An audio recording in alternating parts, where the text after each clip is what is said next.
Isa sa mga aktor ngayon na tila hindi tumatanda at napapanatili ang magandang hubog ng katawan ay si Jericho Rosales.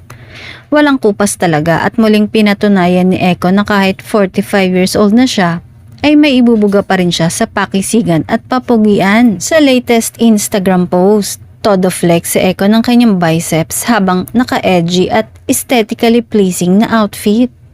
Kitang-kita ang youthful vibe at confidence niya. Parang hindi talaga dumadaan ng panahon sa kakisigan ni Jericho. Bagets na bagets ang datingan habang effortless pa rin ang kanyang charm. Dahil sa kanyang fresh at fit na aura, umani agad ng libo-libong likes at komento ang post. Maraming fans ang nagpahayag ng paghanga at syempre hindi rin maiwasang mainggit ng ilan sa kanyang rumored girlfriend na si Janine Gutierrez dahil napakaswerte raw nito kay Jericho. Swerte nga daw si Janine kay Echo hindi lang dahil sa ganda ng katawan nito kundi dahil sa laki ng pagmamahal ng aktor para sa aktres.